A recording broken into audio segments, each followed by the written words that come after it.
She's driven by the power. She's driven to get the power. That is the driving force in her life. She does not answer questions straight out. She is the expert of not saying what she believes. She will run on attacking Republicans and being the first woman president. And oh, isn't that amazing? Oh, it's a woman. She can walk and talk. The thought here is it's all politics. Parcel out favors to individual groups, whether it's unions here or the farm bloc there. But she is steeped in controversy, steeped in sleaze. That's why they don't want us to look at her record. I would recommend that Hillary Clinton appreciate that she's not going to be, by any means, the candidate of American women.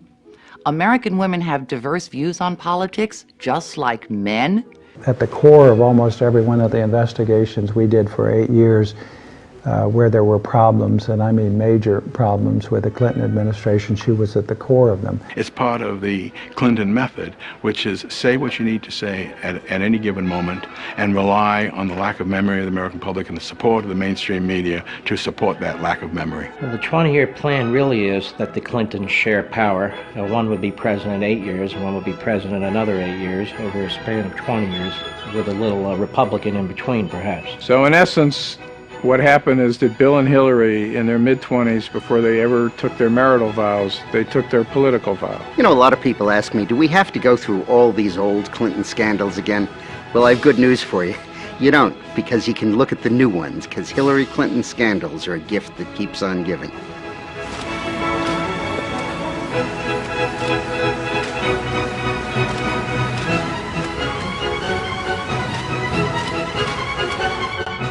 Ruthless, vindictive, Mendacious, venal, sneaky. ideological, intolerant. Liar is a good one. Scares the hell out of me. Looks good in a pantsuit.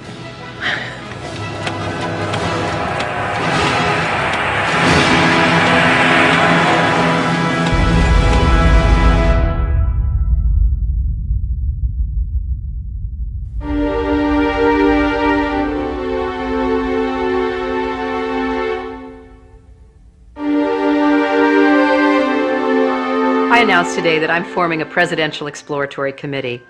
I'm not just starting a campaign, though. I'm beginning a conversation with you, with America. So let's talk, let's chat, let's start a dialogue about your ideas and mine. And while I can't visit everyone's living room, I can try. So let the conversation begin. I have a feeling it's going to be very interesting. The challenge for Hillary Clinton on the campaign trail is she has to pretend to be something she's not. She's far more liberal than she's going to want to let on. That means you have to be very controlled. You can't be too spontaneous. You're pretending to be something. And I think that's going to be a potential problem for her on a couple of grounds. It's inauthentic, and people spot that. I am sick and tired of people who say that if you debate and you disagree with this administration, somehow you're not patriotic, and we should stand up and say, we are Americans and we have a right to debate and disagree with any administration. She's a person who's struggling herself with figuring out who she is, or more importantly, how she wants to present herself to the American public, because her own advisors told us her sort of authenticity and who she is issue 1, issue 2, and issue 3 for her. I don't feel no ways tired. I come too far from where I started from. She's continually trying to redefine herself and figure out who she is and project an authenticity to voters who are, of course, wondering who is the real Hillary. Hillary Rodham Clinton. Could she become the first female president in the history of the United States? Her name is known by nearly every American, but who she really is remains largely a mystery. Hillary Clinton points to her time in the White House as a large part of her qualification for the job as president. But most of the news media has conveniently forgotten that her time as First Lady was mired in controversy. The core of the controversy is how truthful Mrs. Clinton has been in answering questions, sometimes under oath, about Whitewater and other matters. She was the first First Lady to come under criminal investigation. In both Little Rock and Washington, D.C., she was plagued by numerous scandals.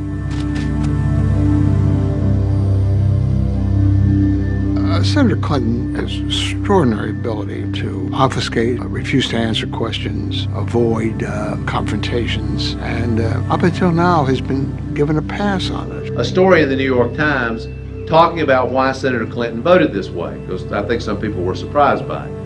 And her advisor said that she voted yes because she was moving from primary mode to general election mode. Primary mode versus general election mode? How about tell the truth mode? How about we say the same thing in the primary that we say in the general election? We know that Hillary's an insecure person. Secure people don't lie. They don't lie inveterately the way she does.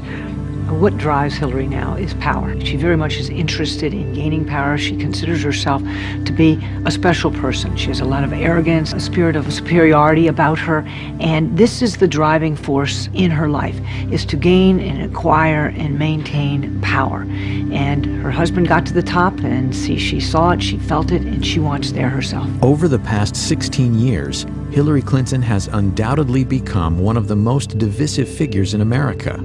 How this makes her suited to unite the country as the next president is troubling to many. And recall Hillary speaking at a black church on Martin Luther King Day. What a coincidence. When you look at the way the House of Representatives has been run, it has been run like a plantation, and you know what I'm talking about. And you know what I'm talking about, girlfriend. That's how she's going to get to power? By accusing the Republicans of running a plantation at a black church on Martin Luther King Day? That's it? Okay.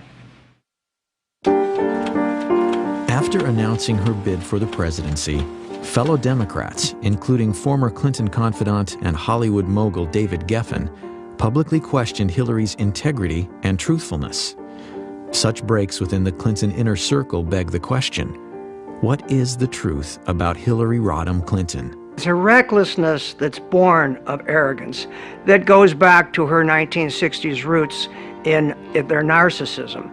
They believe they are a rule unto themselves. I mean, every time Hillary's been caught in a scandal, she really did it. No one made it up. She's deceitful. She'll make up any story, lie about anything, as long as it serves her purpose of the moment. And the American people are going to catch on to it. So who is the real Hillary Clinton? Is she a brilliant trailblazer poised to make history as the first female president? Or is she ruthless, cunning, dishonest, willing to do anything for power? Because of your position or your husband's, might have given you some kind of unfavorable or, a favored advantage? There isn't any evidence that anybody gave me any favorable treatment. Yes, my question, I'd like a follow-up too. First one has to do with Susan McDougal. She said that she brought the documents of Whitewater over to you at the governor's mansion. Did you receive all the documents? And if so, what became of them? Every document that we have obtained has been turned over to the special counsel, no matter where it came from. Mrs. Clinton, can you tell us what you know about stories about shredding of Whitewater documents down in Arkansas? Nothing. At the gubernatorial mansion? Oh, that didn't happen, and I know nothing about any other such stories. You know nothing about documents relating to Whitewater ever shredded anywhere that you know about or authorized or didn't authorize? Absolutely not. When you look at all the skullduggery in the Clinton administration, all roads lead back to Hillary. It also tells us something about the character of the American media. I mean, they carry these people. A Republican with those numbers of character flaws, with that sort of behavioral problem and psychopathic psychology, could not run or be elected to dog catcher if it were a Republican. The politics of personal destruction was a phrase popularized by the Clintons in the 90s to describe the attacks by what Hillary called the vast right-wing conspiracy. But is she actually more familiar with practicing that fine art than being its victim. They have been the masters of the politics of personal destruction, and then they use the well-known trick of accusing your opponents of your own malfeasance. So they accuse conservatives of speaking honestly about the ethical shortcomings of the Clintons, while they in fact speak dishonestly about the integrity of their opponents. And that has been a bellwether, and it has done destruction to people who they've encountered. Even people in the Democratic Party will acknowledge the Clintons are particularly ruthless and particularly aggressive when it comes to campaigns. They war room. This is a military metaphor for the campaign the Clintons invented regarding instant responses, that no matter what the validity of a charge, you don't explain the charge, you don't apologize for the charge, you don't admit any error, you automatically attack the integrity or the motivations of the other side. There are any number of things in the Clintons' political history that is worth recalling before you go in to vote for, potentially, for a Clinton, in this case, a Hillary Clinton. And it's a small example, but a telling one. When they turned on the travel office, where you had career civil servants doing a great job providing the travel service for the president and his staff, and they wanted to get a lackey friend in, they could have fired the guy in charge, but they accused him of a crime. They tried to ruin his life in order to be able to get him out and get their lackeys in. When the Clintons moved to 1600 Pennsylvania Avenue in 1993, White House veteran Billy Dale was the director of the travel office. Dale had faithfully served 7 previous presidents, starting with John F. Kennedy in 1961. But Dale, who had actually voted for Clinton for president, would soon discover that business under the Clintons would not be business as usual. We knew that we were in for a rougher transition because we had heard stories from Secret Service agents who had gone to Little Rock for a 2-week stay down there. And the stories that some of the agents would come back and tell us, that we just knew that it was going to be different. We didn't realize how different it was going to be. The new administration is free to fire anybody that they want to, but traditionally that does not happen. On the day of Clinton's inauguration, Wednesday, January 20th, 1993, Billy Dale got a call from an unknown woman indicating that Catherine Cornelius, the 24-year-old third cousin of President Clinton, would soon be working in the travel office. And I got to know who Catherine Cornelius was. She went to work in David Watkins' office, answering phones, but she never let up in her demands to take over the travel office. In the meantime, I get a telephone call from a gentleman in Ohio, and he wants to know how he can get in on some of the White House charter business. And I said, that's what I do. I arrange the charters. And he said, I know, but he says, we can make some money here. If I had made arrangements with that gentleman, I speculate that things would have been very different than as they turned out. That call was from Darnell Martins, a partner of Clinton's close friends and Hollywood producers Harry and Linda Bloodworth Thomason in a travel agency called TRM. When Congress investigated, they learned Harry Thomason had multiple conversations with First Lady Hillary Clinton about taking over the White House charters. At that time, I didn't even know who Harry Thomason was, but we have since learned that Catherine was reporting to him and he was reporting to the First Lady Hillary Clinton. As Dale says, every new president has the right to hire new travel office staff, even though no president had done so for over 30 years. But not only was Billy Dale fired, along with 6 other travel office staff members, he was also locked out of his office.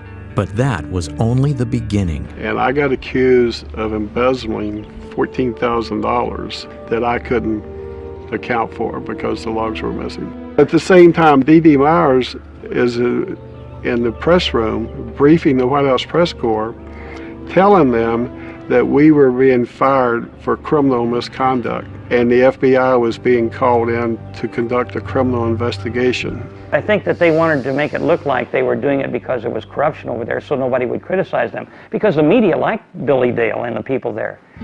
Gary Aldrich was an FBI agent for 26 years, the last 5 as an agent responsible for background checks on White House staff. Recall that the FBI had conducted investigations of all of these men and had determined that they were qualified to work in the White House and that they were honest individuals. I conducted some of those investigations. Billy Dale was humiliated and was accused of serious wrongdoing to the degree that they conduct a federal grand jury investigation and an indictment of him. I had dedicated 32 years of my life to this job and served faithfully to Democrats and Republicans alike. The experience was a major event in my career because it taught me that powerful politicians can misuse law enforcement authority almost whimsically. And because it was the First Lady ordering the investigation, well then charges have to be found. That scared me. That was different from my experience in the FBI of 26 years. I thought if we have reached the level where a politician can get irritated with somebody and cause them to maybe end up in federal prison, we've got a serious problem. The White House Travel Office affair became known as Travelgate. When Dale's legal bills to defend himself were estimated to run as much as $750,000, he considered a plea deal, a fine of $69,000, and a brief jail sentence. Blanche and I had been married for 38 years at that time. I decided that I would have to sell my home. Could I ask her to give up everything that we had worked for? The plea bargain seemed just that, a bargain in order to save himself and his family from the unending ordeal.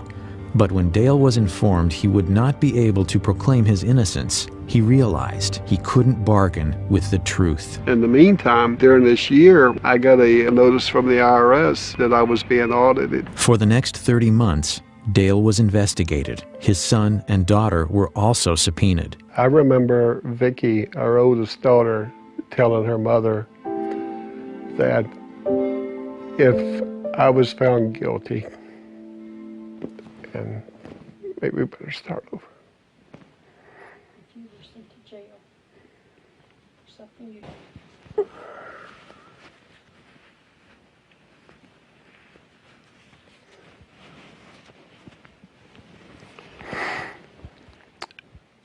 I remember during my trial, Vicki, my oldest daughter, telling her mother that if I was found guilty and had to go to jail for something that I did not do, that she didn't know if she could live in this country any longer, when the government would be responsible for doing something like that to her father.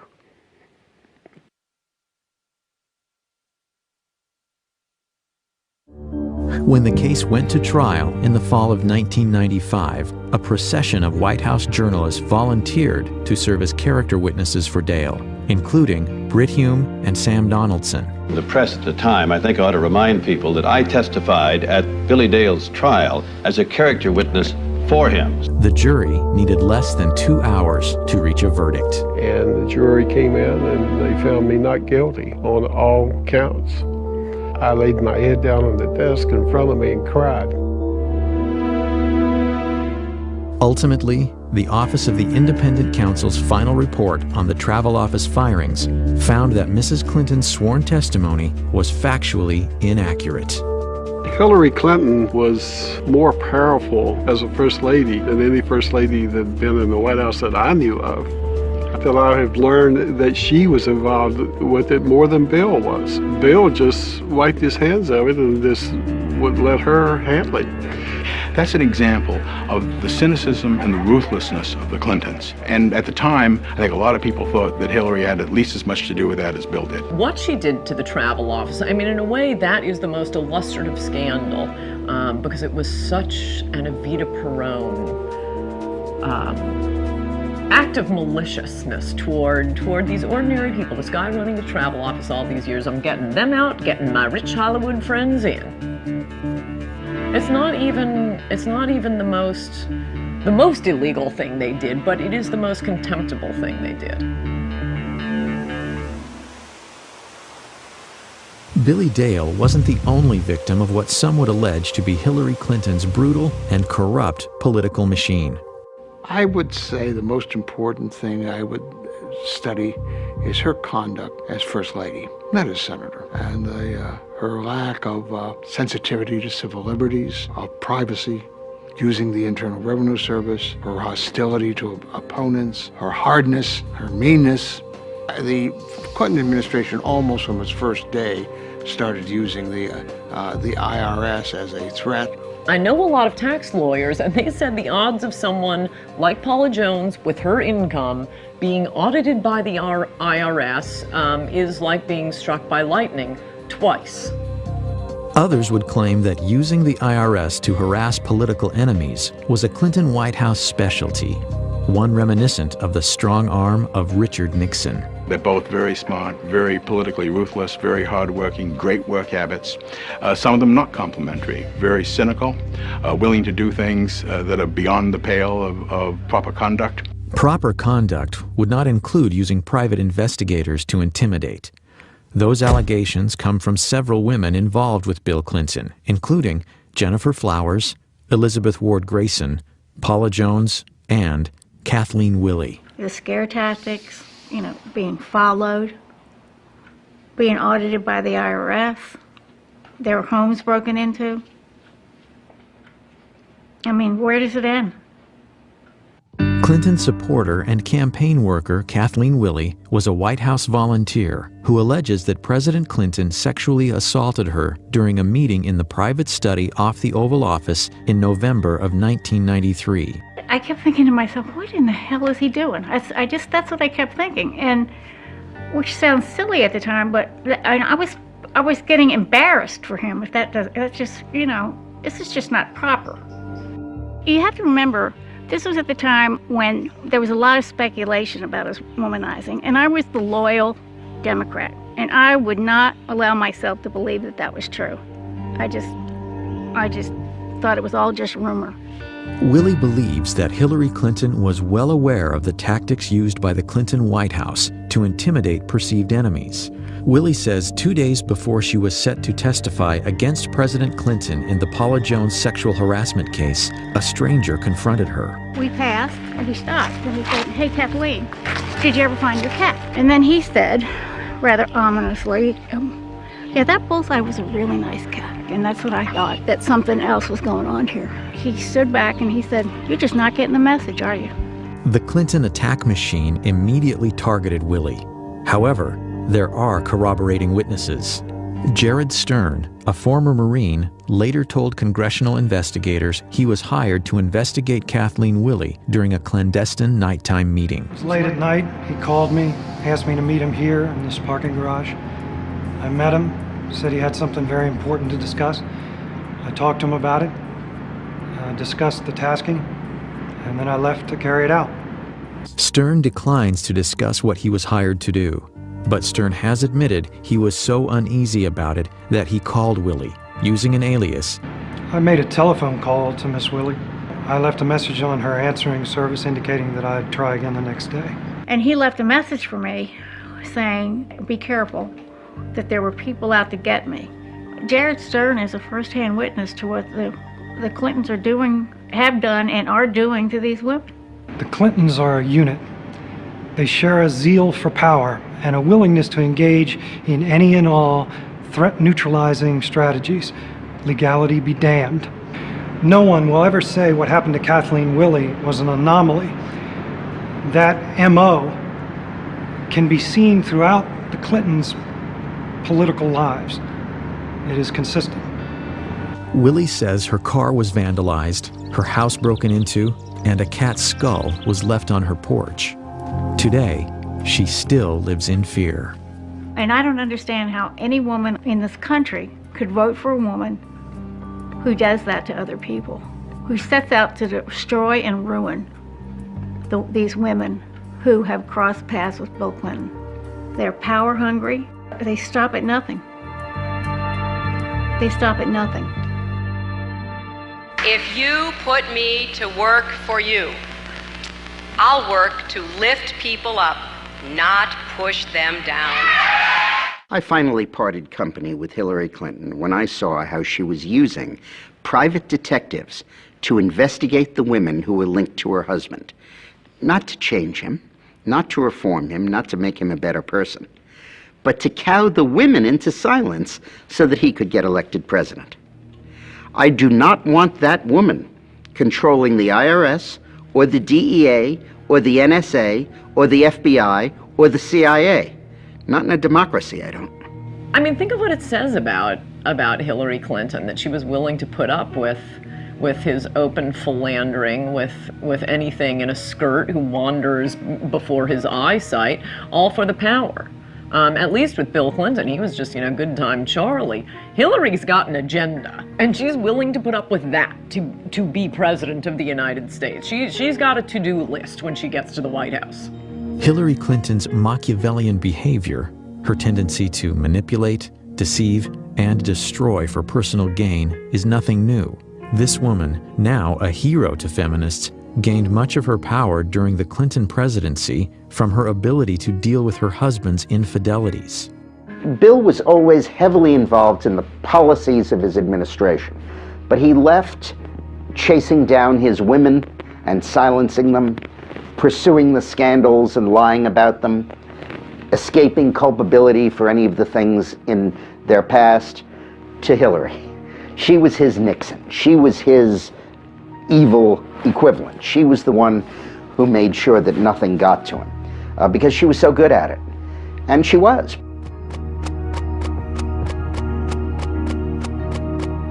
Hillary's mastery of the black arts of attack politics is often skillfully cloaked in layers of deniability. But when she needs money, as all candidates do, her imprudence bewilders even her most loyal supporters. The pattern is a familiar one. Huge amounts of money are raised from political insiders, lobbyists, and special interest groups, and questions follow. In the summer of 2007, Hillary was forced to return nearly $900,000 from fundraiser Norman Hsu, who is now under indictment for running a Ponzi scheme. During the White House years, it was the dirty money of a cast of characters that included Johnny Chung and Charlie Tree, both convicted of illegal campaign fundraising. I think it was Johnny Chung that said the White House was like a subway turnstile. You put the money in and you got in. And if his tokens were very large, of course.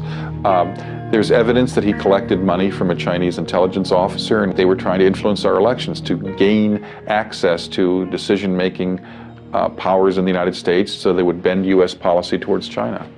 The campaign finance scandals were so extensive, 120 people either fled the country to avoid being interrogated by investigators, pled the Fifth Amendment, or otherwise avoided questions. 14 guilty pleas came out of that. This is really stunning. And it's stunning to me how the media will give her a pass and how the media pretends none of these things happen.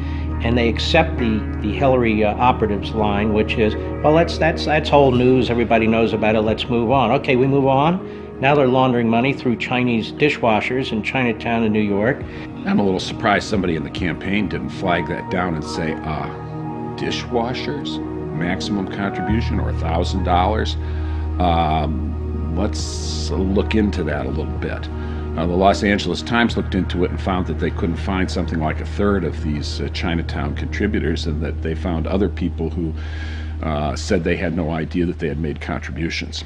It looks like a clear case that somebody committed fundraising law violations, and the Clinton campaign at the least did not do due diligence to try and track that down.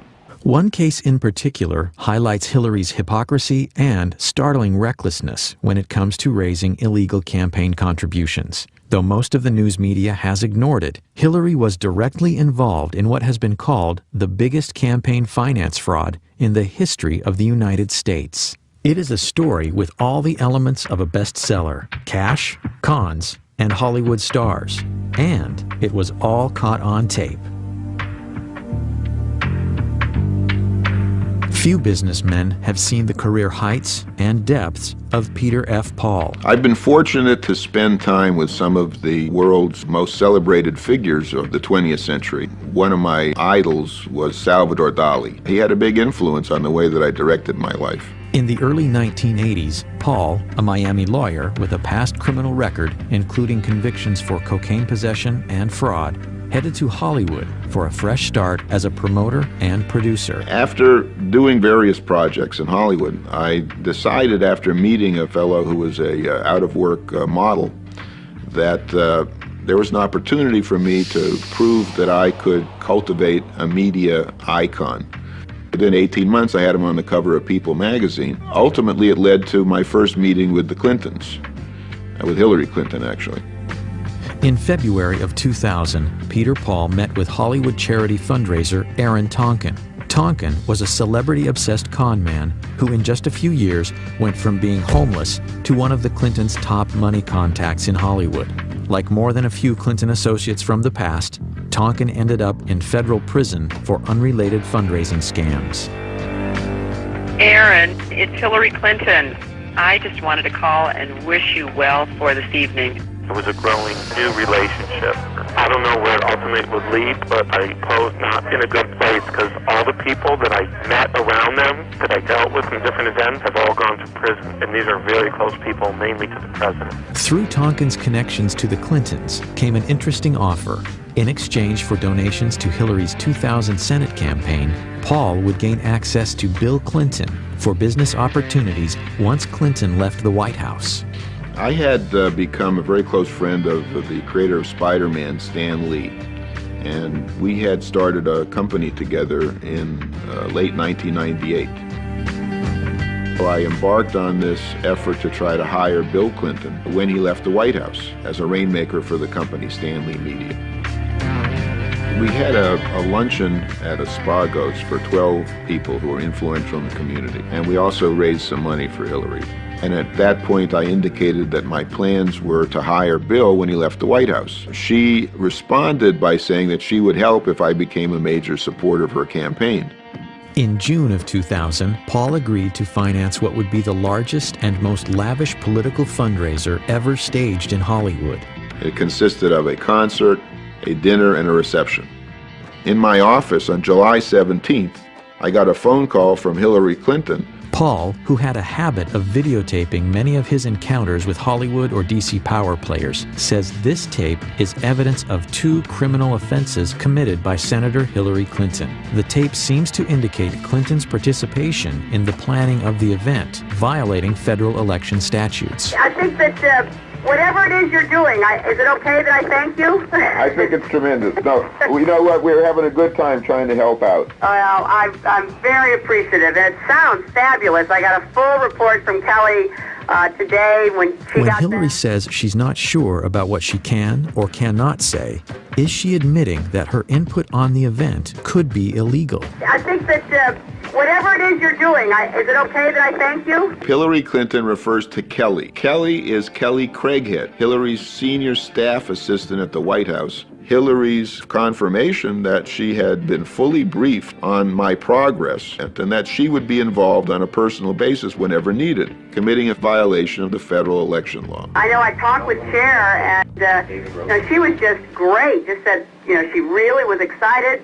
and I hadn't talked to her, so you had to have really done a good job selling it to her. And her reference to Cher being induced to contribute her singing services, all of them colluded to hide this from every investigation. All of the expenses that I paid for entertainment and costs of various fundraisers for Hillary were never legally reported. But what I discovered was, because Hillary was involved directly, personally, and indirectly through her agent, Kelly Craighead, in conceiving the event, in soliciting the money to pay for the event, and then coordinating the expenditures for the event, clearly the two of them were violating federal law.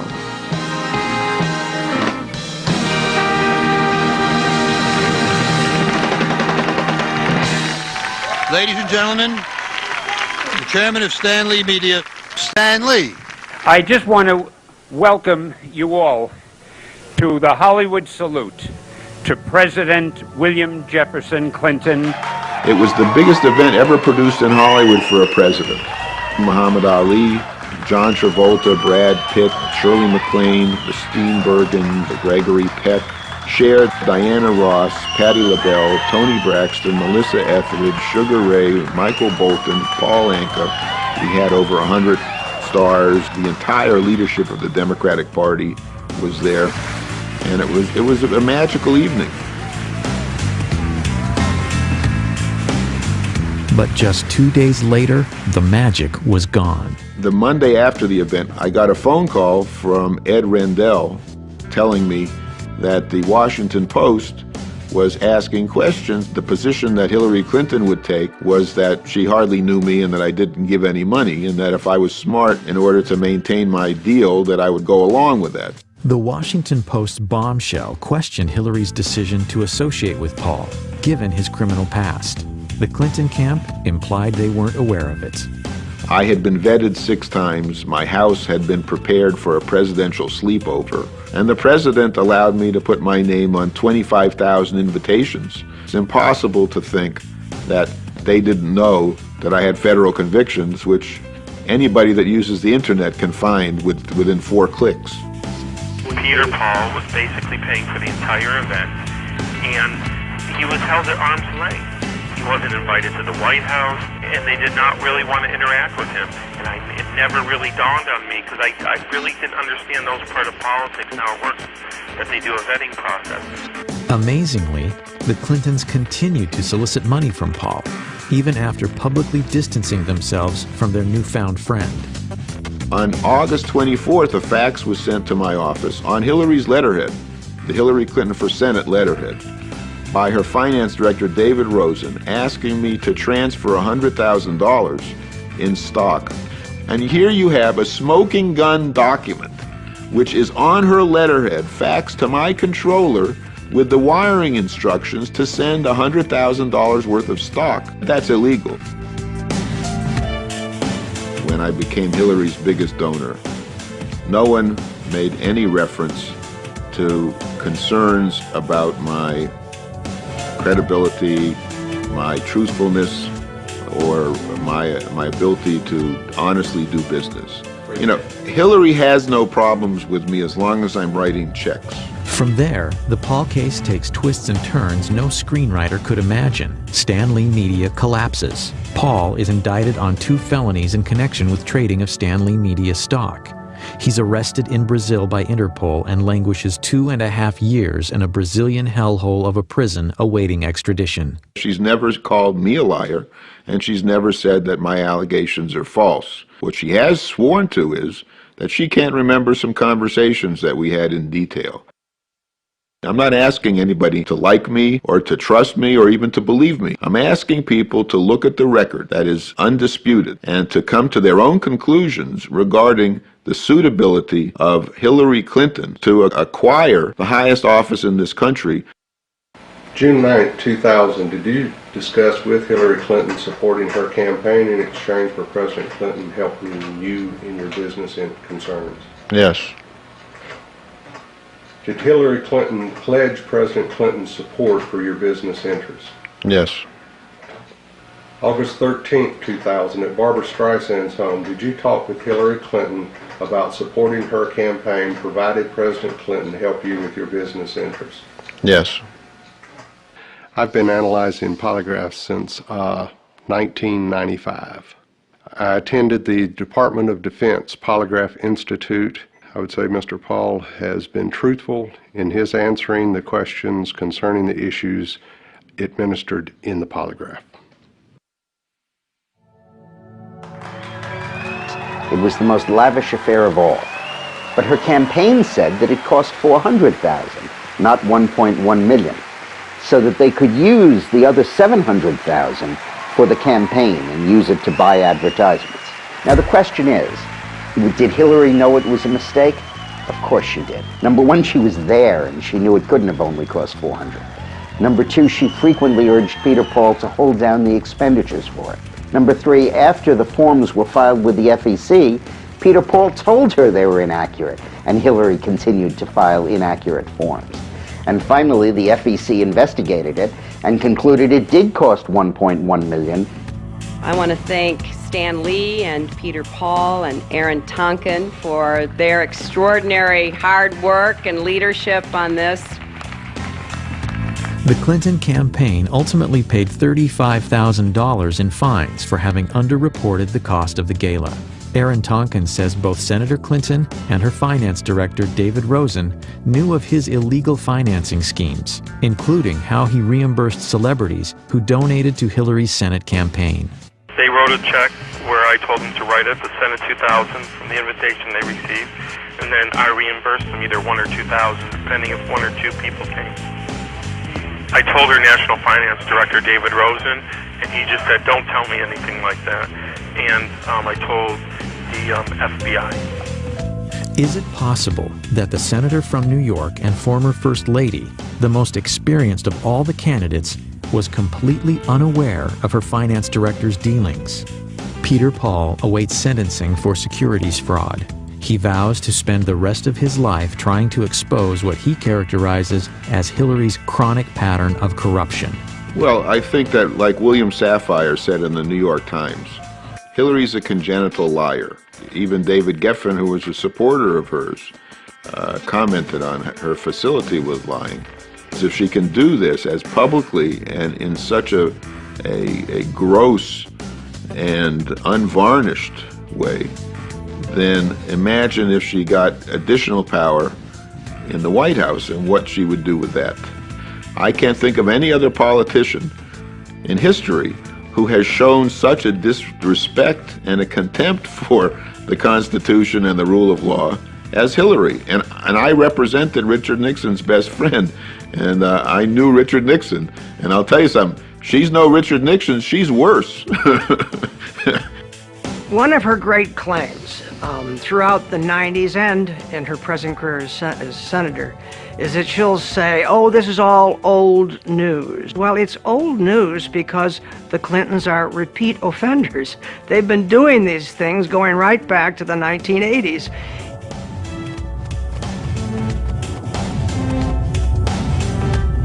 As a senator, Hillary Clinton has basically done nothing of note. She's not been a leader in national security. She's not been a leader on economic issues.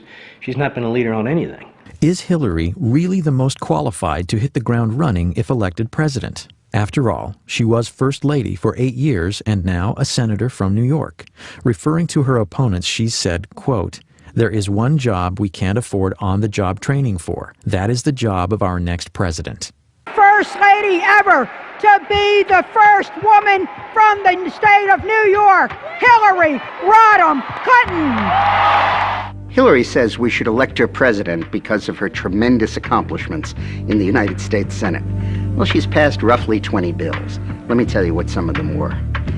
To commemorate the 225th anniversary of the American Revolution, to express our appreciation to Alexander Hamilton, to name the Thurgood Marshall Courthouse in Lower Manhattan, to honor the men's and the women's lacrosse high school team from Syracuse High School, to express the sense of Congress that Harriet Tubman, who died over 100 years ago, should have received a federal pension. But is that the legislative gravitas and qualifications on which to elect a president of the United States? Is she kidding? During her Senate campaign, Hillary promised to create 200,000 jobs, largely to benefit economically depressed upstate New York. And if you help me get elected, I'll work day and night to put this plan in effect for the people and children of New York.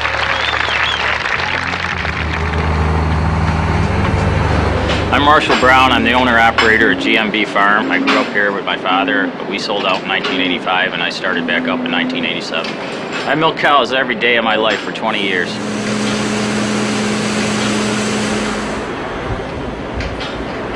Agriculture is New York State's largest industry. I don't know if Hillary was told that when she got off the plane or not. Dairy farming is the largest segment of that. 3 years ago, Hillary Clinton came to Oswego County. She said she had a plan for the dairy industry. Like all her plans, she never gives any specifics, but it's going to make everything all wonderful for us. 2 years after she gave her I Got a Plan speech, the price of milk dropped to the same level it was in 1979, and I'm losing my ass. Senator Clinton's promise of 200,000 jobs for upstate New York was one of the most irresponsible statements she ever made. Because A, it proved to me that she had no clue what was wrong with upstate New York, and B, there's no way the federal government can deliver that. Should she have made the promise? Oh, sure. That's what politicians do. That's what God put them on the earth to do, is make promises they can't keep. I don't fault her for making the promise.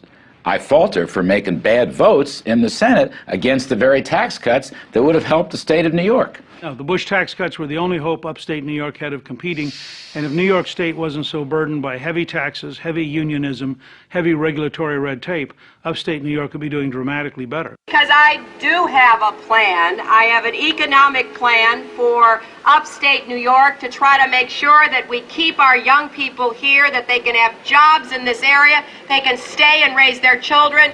Between 2000 and 2006, over 1 million New Yorkers moved out of the state for economic or financial reasons. Today, in the upstate town of Clinton, New York, many of Hillary's constituents aren't pleased with their senator. Well, we certainly would like more support from her in this area. I think every business would like to see more economic support. I think that she's just a typical politician. Whatever the surveys show she should be doing, she's doing. She tends to spend most of her time downstate. That's where the votes are primarily, and sometimes we feel forgotten up here. She cares more about her consumers, her food stamps, her welfare programs than she does the American farmer that's producing the food. When the American farmer is eligible for food stamps, there's a problem. Which I am. As a presidential candidate, Hillary has made other promises that may also prove difficult to keep. My plan does not create a single new government department, agency, or bureaucracy. It is not a government takeover of health care. It is a public-private partnership that provides more choices. Her sweeping health care reform proposal comes with a price tag of nearly $110 billion per year. Anne is going to pay more. You are going to pay more. People with jobs will pay more.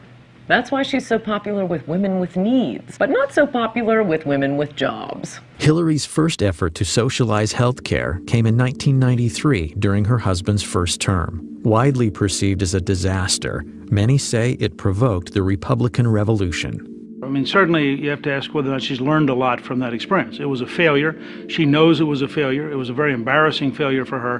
Where have you seen the government make anything more efficient and less costly and more effective by its presence? Where have you seen that? As I've said on many occasions, I still have the scars to show from what we tried to do back in the first 2 years of Bill's administration.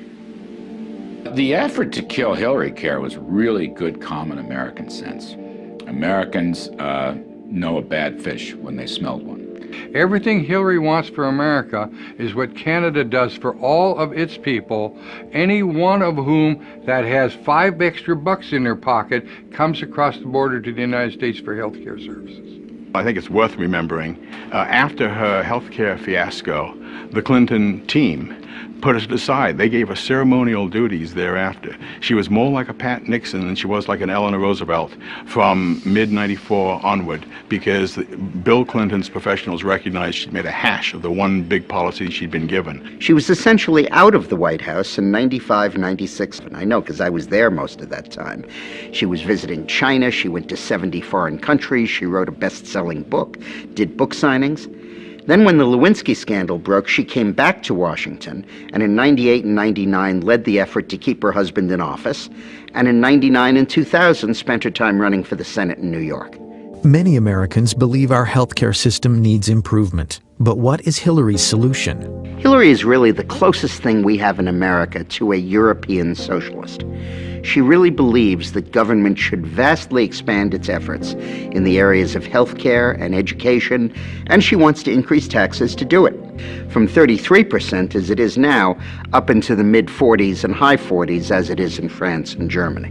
I'm going to take $10 billion away from a lot of these industries, starting with money from the HMOs that are getting too much out of Medicare, starting with the no-bid contracts for Halliburton, starting with the defense industry that needs to be pared down and reined in. I've been very clear about that. And as she talks on the campaign trail, her purpose of government, as she sees it, is to remold society for the common good. The common good in this case means government. It means Washington. She wants government to be in control. She wants government to direct the economy. The other day, the oil companies reported the highest profits in the history of the world. I want to take those profits and I want to put them into a strategic energy fund. She expects to use the government to become extremely involved with the lives of the people in this country because government knows best. So when she talks about nationalizing health care, she's not kidding. She's been at this now for 10 years. She wants to take over the health care system. What might Hillary's healthcare plan look like? Welcome to Yuma, Arizona. In my practice, about 70% of the care is paid for by Medicare, federal government, and another 20% is paid for by the state. So essentially, we're a very socialized medical community here. But with so much free health care available from the state and federal government, abuses are inevitable. One of my favorites is a patient of mine who was actually a drug runner. His books didn't tally, and to teach him a lesson, they blew a hole in his foot with a shotgun down in Mexico. Well, he went to the closest medical hospital in Mexico where medical care was free, and they were going to amputate his foot. So he hopped up to the border, literally, and at that point demanded an ambulance, which by our emergency medical laws we have to supply. So we got an ambulance to him, we brought him to our emergency room. I asked him, I said, let me guess, this guy's insured, right? And my friend said, oh, actually, he has Medicare. This guy's been wanted for years on 4 federal warrants. We're giving him his Social Security check every 2 weeks. Critics say Hillary's healthcare overhaul is not unlike what citizens of Canada or the UK now experience. Yes, much of it is free, but is there a catch? The waiting lists get longer and longer. You can wait 6 months to see a specialist. That's socialism. When you're standing in a line, waiting and waiting, that's socialism. I'm thrilled that universal health care is back on the national agenda. You know, as we remember back in 93 and 94, we tried to come forward with the plan. We weren't successful. I have the scars to show for that experience. Medicine should be between one physician and the patient, not between an army of bureaucrats and the patient. If people give their health to the government, what does the government not control? The federal government from 3,000 miles away is not your doctor. Hillary's health care is one of the few Clinton campaign platforms that contains specifics. But on other issues important to Americans, what does she believe? But on specific issues, I've come out with very specific plans. With respect to Social Security, I do have a plan. But personally, I am not going to be advocating any specific fix until I am seriously approaching fiscal responsibility.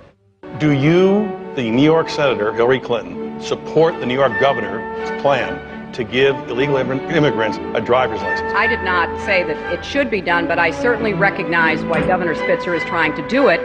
No. You said yes. No. You thought it made sense to do it. No, I didn't, Chris. It makes a lot of sense. What is the governor supposed to do? Do I think this is the best thing for any governor to do? No. Obviously, she hadn't been coached on. And if she's not coached, she's, despite the fact that she's intelligent, she is so insecure and so loathes the give and take of real politics that she just seizes up. And she sure seized up when those questions were asked her.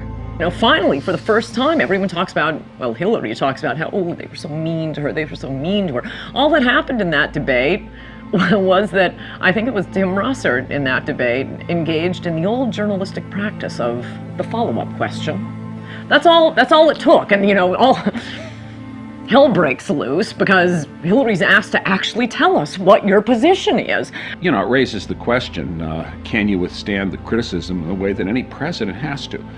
Because there's going to be a lot of it for any president at any time, even the most propitious times. And if you're going to whine about people complaining about you, that doesn't suggest presidential stature or character.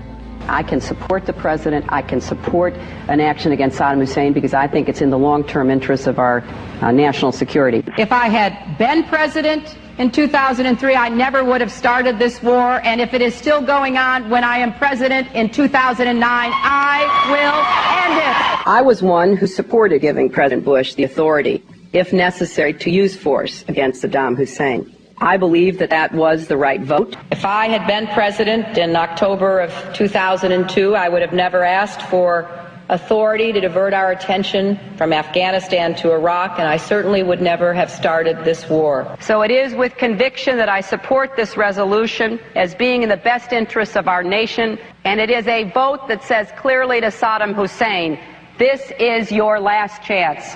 Disarm or be disarmed. I stand for ending the war in Iraq, bringing our troops home. We're going to have troops remaining there guarding our embassy. We may have a continuing training mission, and we may have a mission against al-Qaeda in Iraq. There's one Hillary who says, I'm going to bring the troops home right away when I'm elected president. Another Hillary who says, I'm going to keep troops in Iraq indefinitely. One of these two women is lying.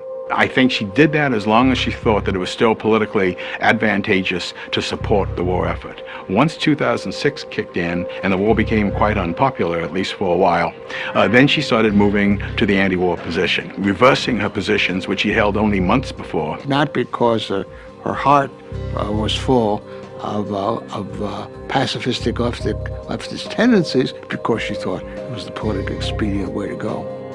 Flip-flopping on a driver's license is one thing, but words do matter, particularly when they impact the lives of our soldiers and their families. He loved being a Marine. He looked me square in the eye and he just said to me, he said, Dad,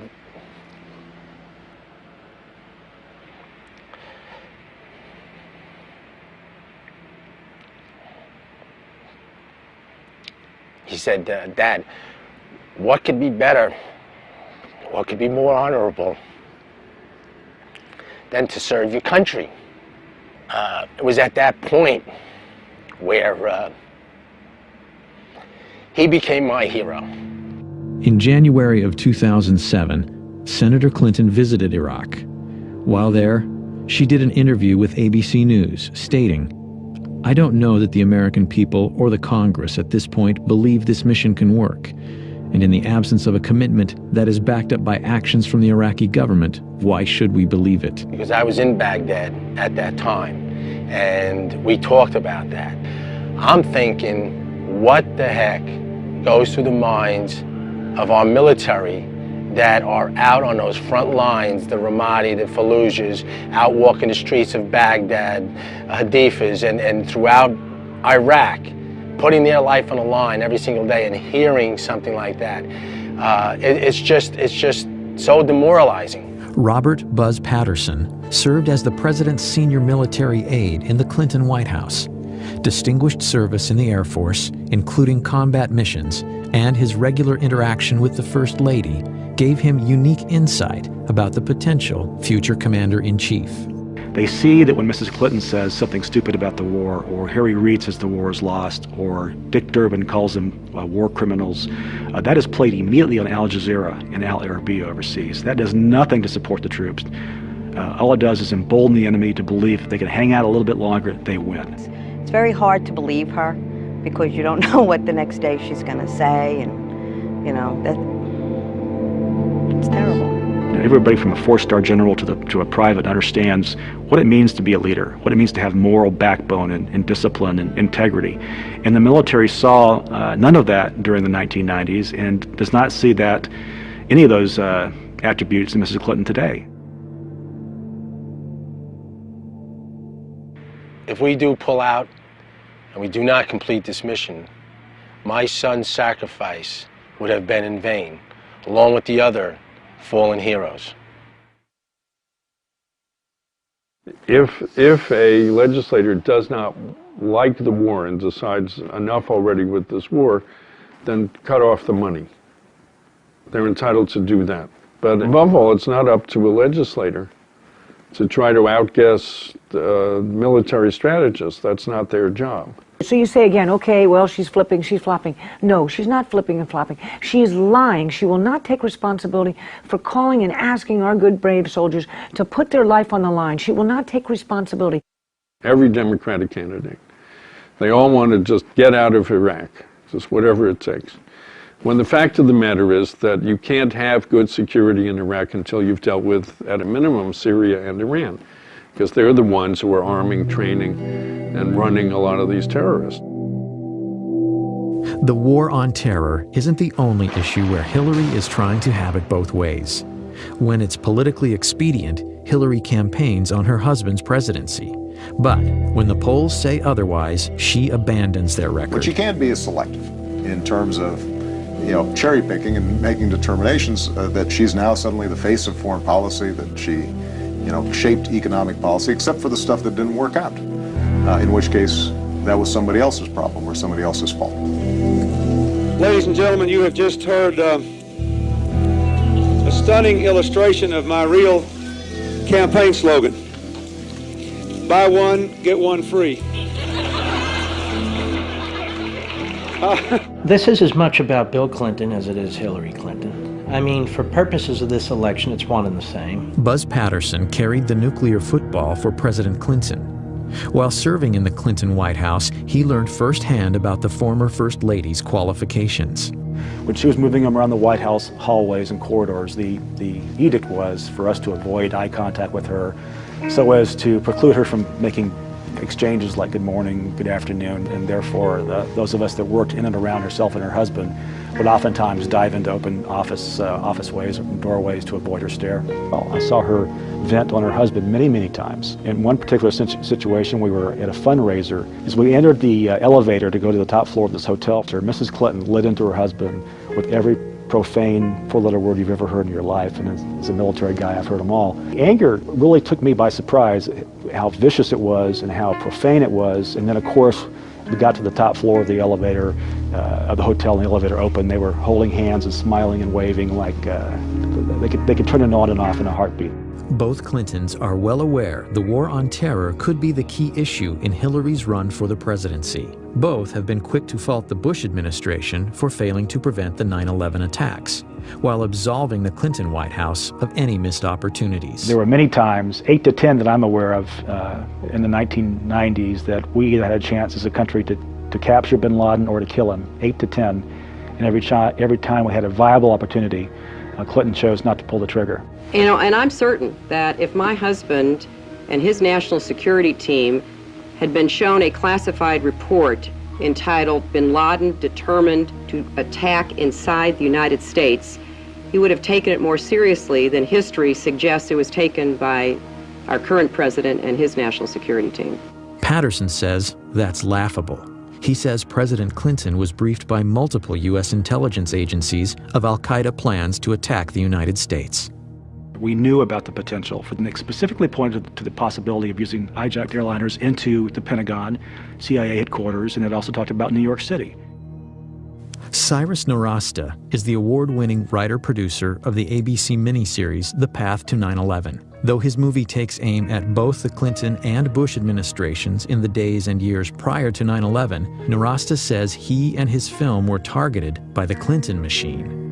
There was a huge coordinated campaign to discredit the movie and me and get Disney ABC to pull or recut the movie. In the weeks just prior to air, Nowrasteh's home address and email were posted on various pro-Clinton websites. I got death threats at my house, I got hate mail, and they said about basically trying to destroy us and stop this thing from airing.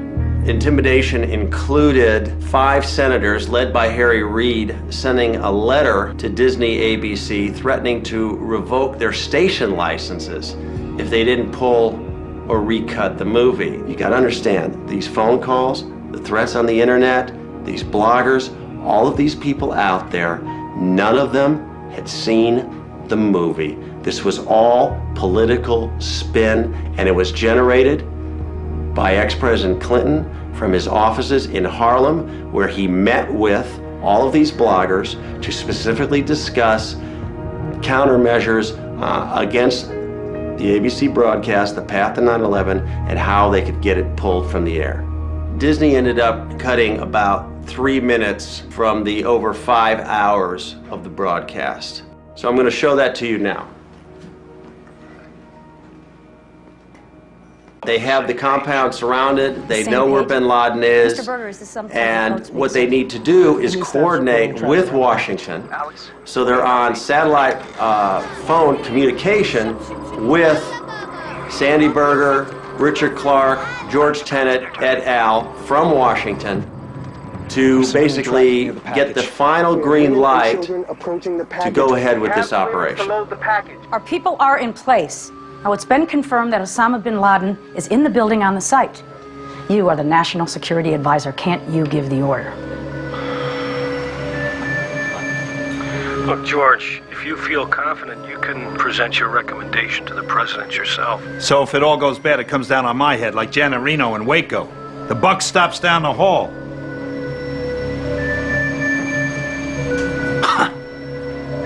Mr. Berger, sir.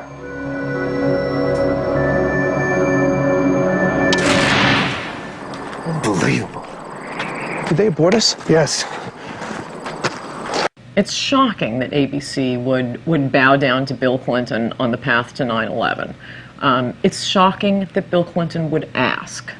You can't imagine Walter Mondale doing that.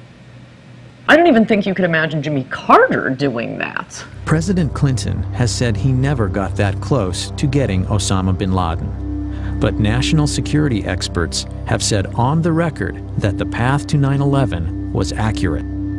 The path to 9/11 got it right. That's why they were upset.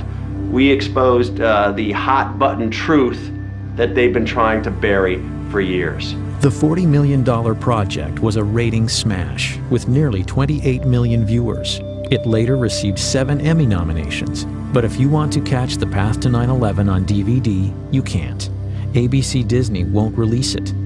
Why would they pass up millions of dollars in DVD revenue? I think the initial attacks were really about President Clinton's legacy. However, now, a year later, with the DVD being suppressed, I think it has become about Hillary's run for the White House. All I can say is what the exec at ABC told me, which is if Hillary wasn't running, this wouldn't be a problem. Hi, Mr. Berger. How are you doing? All right, buddy. I have just a brief statement. Last year, when I was in the archives reviewing documents, I made an honest mistake. It is one that I deeply regret. Former Clinton National Security Advisor Sandy Berger pled guilty to stealing and destroying highly classified documents from the National Archives and lying to investigators. I might say it seems Sandy walked out of the National Archives with some PBDs in his BVDs and some classified docs in his socks. I was surprised and astonished when I learned that he had taken documents out of the National Archives, stuffed them in his socks. I have written that the only reason Berger might have done this was at the behest of Bill Clinton or someone of similar stature who wanted information or, single copies of unique copies removed from the archives. The papers reportedly revealed Clinton's response regarding the Millennium Bomb plot and Sudan's offer to turn over bin Laden in 1996. But because Sandy Berger destroyed these critical secret documents, the American people may never know the truth about these events or the Clinton administration and 9/11. The documents that he stole pertain specifically to the sequence in the miniseries that they were upset about. I believe they are criminally guilty of distorting history. There was a smoking gun in there in terms of what the Clinton administration knew about bin Laden. Sandy Berger had a mission. That mission was to go in and clean up history, clean up mistakes, destroy any evidence of error or culpability to actions that led to 9/11. He accomplished that. He basically paved the way for her to move forward and give Bill a free pass. I mean, it's that simple. Sandy Berger was fined, lost his security clearance for 3 years, and was disgraced, especially in Washington. But he has resurfaced. Reportedly, Berger is now an advisor to the presidential campaign of Hillary Rodham Clinton. It's either that he's really good at foreign policy, which I doubt, or he knows something, or they owe him.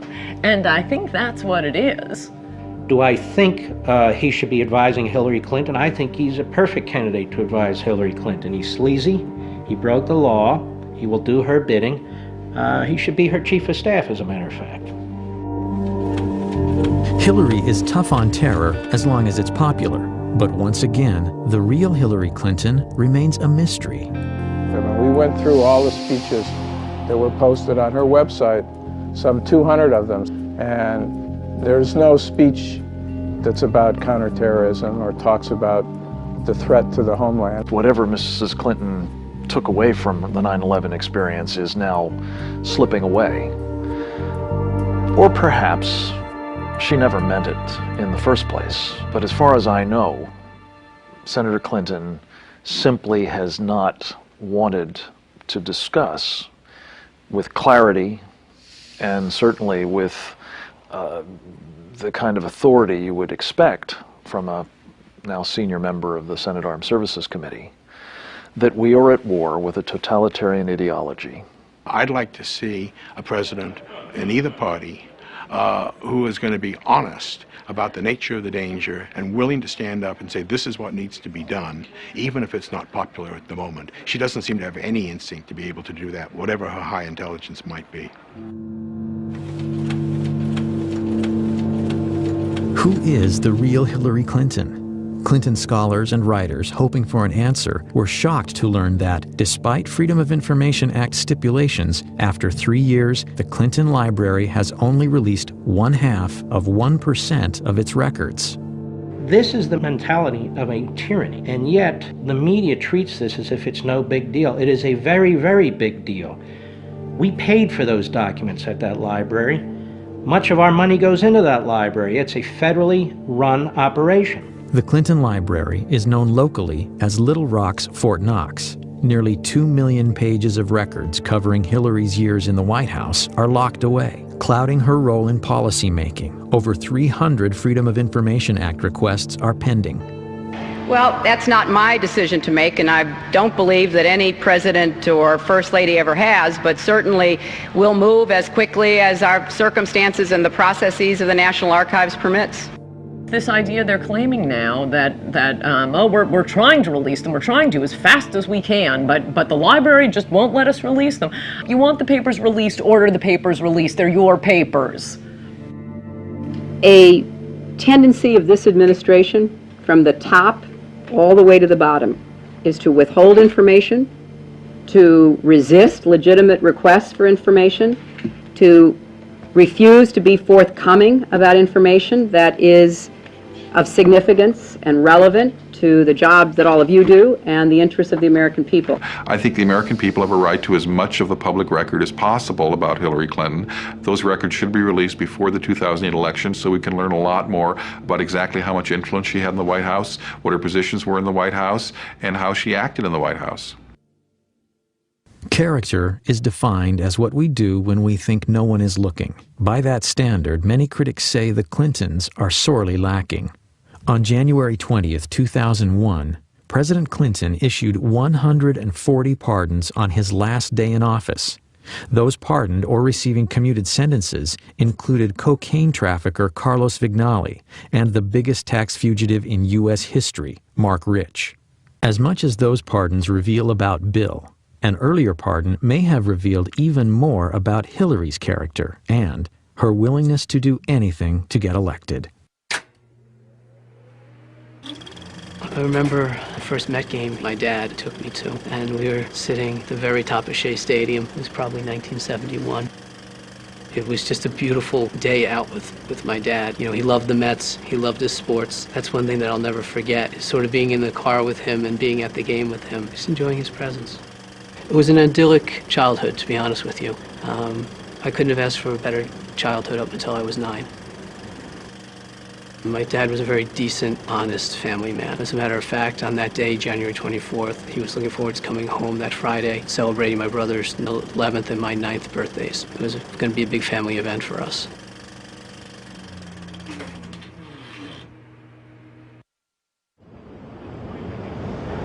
Fraunces Tavern has an extraordinary place in American history. It's where the Sons of Liberty met. It's where George Washington bid farewell to his officers at the end of the Revolutionary War. And it's also the place where Frank Connor, my father, was murdered in 1975. On January 24th, 1975, I was working as surveillance on the west side of Manhattan, and the sirens started to go off. Just an endless stream of fire trucks, police vehicles going down to the southern end of Manhattan. A short time later, turning on a radio, easy to find out that there had been a bombing at Fraunces Tavern. Nobody dreamt that this was a daytime bombing of a restaurant in New York City in the United States of America, because it simply was not the sort of thing that happened in America. The senseless bombing had been perpetrated by what was arguably the most active terrorist organization in U.S. history, the FALN. But in 1975, the FALN was a newly formed, previously unheard of organization that through deadly violence advocated complete independence for Puerto Rico. I kept hoping and thinking that maybe he's under rubble, trying to get through and there's a mistake. It really didn't happen, that he was okay. My mom says now that all she wanted to do was run. She wanted to run out the door and keep running. I remember I was a little tiny 9-year-old, and I was one of the guys that picked me up, and I was sort of punching him in the back, not knowing how to react to something like that.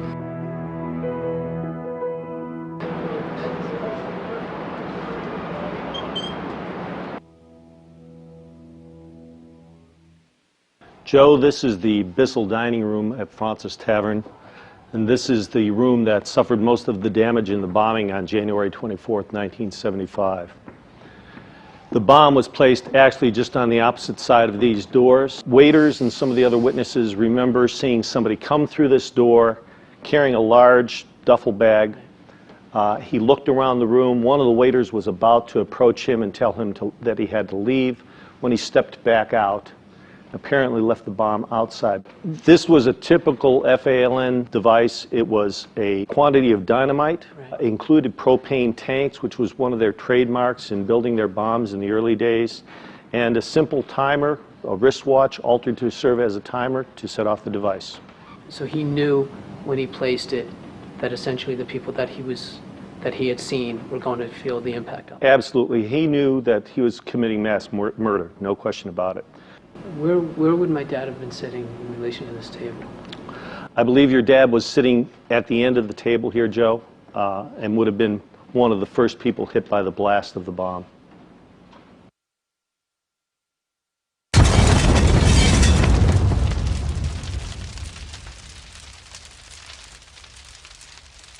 Joe, the bomb being just outside this door here, when it functioned, much of the blast came, of course, through into this room, knocking down this door, and that shock wave would have taken everything in the room and just made missiles out of it. So you have victims that have pieces of glassware, pieces of silverware pushed into their bodies as a result of the blast.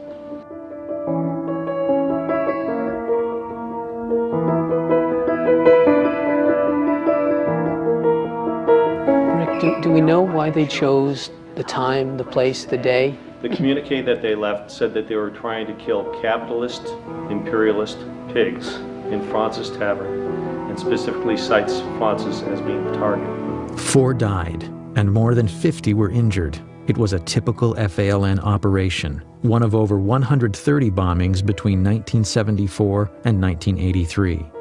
But on that crisp winter day at Fraunces Tavern, no one could imagine what the future held for the murderous members of the FALN. Hillary's biggest problem running for the Senate was that she wasn't a New Yorker. And how is she going to appeal to the specific ethnic groups that make up the New York State electorate? So, in September 1999, right in the middle of her Senate campaign, she was approached by City Councilman Jose Rivera, who really is a spokesman for the Hispanic community in New York, who gave her a packet urging the pardoning of the FALN terrorists. And included in the packet was a letter to Hillary asking her to use her influence on her husband to get these pardons granted. And 2 days later, they were. Freedom came today for most of the 14 Puerto Ricans who accepted President Clinton's controversial gift of clemency. 11 of them, who describe themselves as nationalists, some others describe them as terrorists, were released from federal prisons around the country.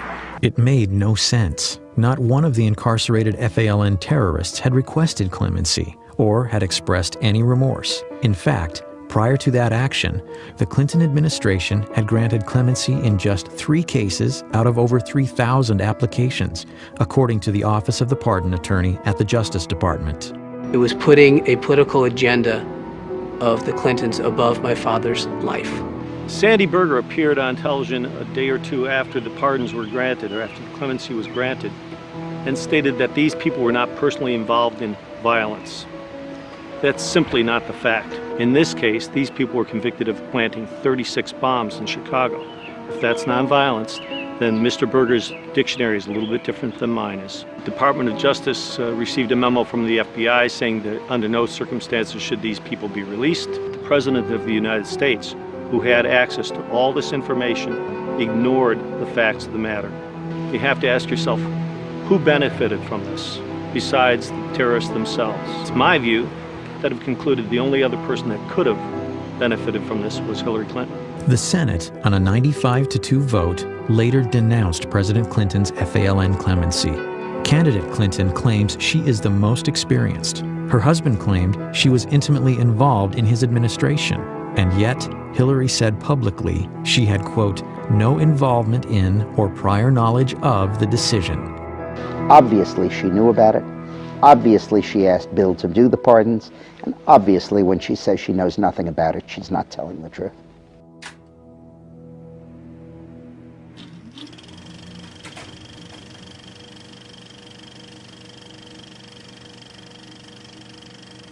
How dare they? My father was a decent, honest family man, and he was being forgotten or used as a political pawn by those people who didn't have his decency, didn't have his family values, and wasn't the kind of man that my father was. We've had only 2 father-son presidencies in the history of our nation. We may be on the verge of the first husband and wife commander-in-chiefs. Historically, Americans have never been keen on dynasties. So it's worth remembering that a vote for Hillary is a vote to continue 20 years of a Bush or a Clinton in the White House.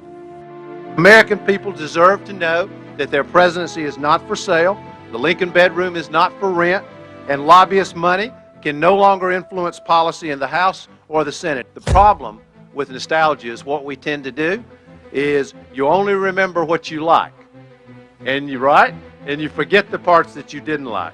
So what John Edwards is saying about outmoded thinking and nostalgia is really, I think, expressing a reluctance to turn American democracy, which is very, I think, meritocratic, over to 2 families. And Hillary Clinton would represent the past in that, and a continuation of, I think, a dangerous trend to electing people because of how much recognition they have rather than their intrinsic qualities. Finally, before America decides on our next president, voters should need no reminders of what's at stake: the well-being and prosperity of our nation.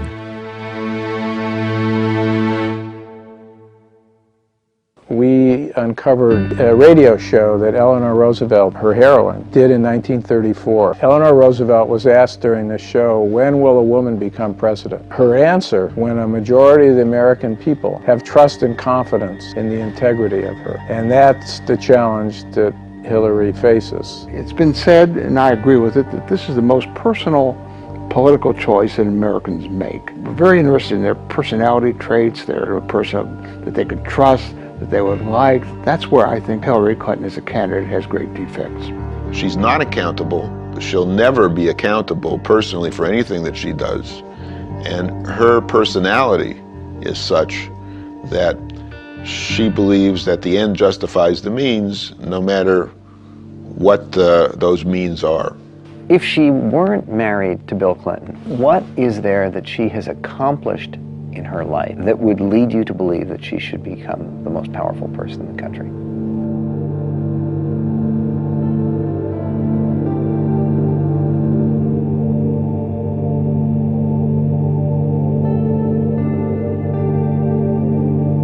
Which candidate is most likely to be able to be successful in protecting us from the threat from radical Islam? That is the central crisis of our time. If she reverts to form, Hillary Clinton will likely be in the future what she has been in the past, which is a person, a woman, a politician of the left. And I don't think that's going to be good for the security of the United States.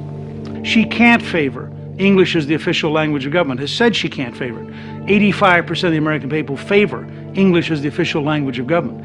I think there are a number of big issues where you'd have a very clear contrast. She favors liberal judges. 91% of the American people favor the right to say one nation under God. The bigger this campaign is, the bigger the choice is, the more trouble she's in. What will be important, though, and this is some baggage she has to deal with, is the idea of a co-presidency, the idea that Bill Clinton will be back in the White House. Because I think when he left the White House, people had had enough. I can't imagine that Americans want to go back to the 90s and the country being dragged into this ugly, dysfunctional family drama. I certainly don't see Hillary Clinton as someone who can unify the country. President Bush didn't. I don't think she would either.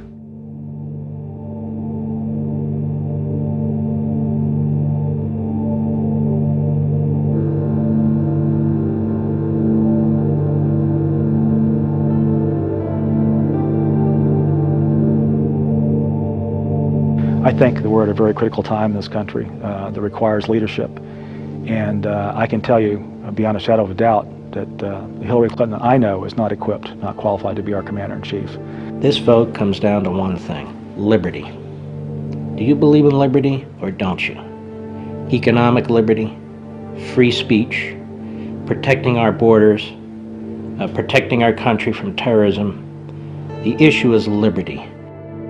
You know, on January 20th, 2009, someone will stand on the steps of the Capitol and raise his or her hand to take the oath of office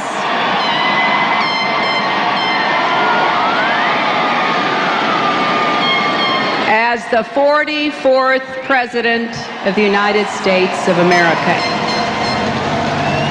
We must never underestimate this woman. We must never understate her chances of winning. We mustn't be lulled into a state of security and complacency by the newfound moderation that she likes to talk about. And we must never forget the fundamental danger that this woman poses to every value that we hold dear. You see, I know her.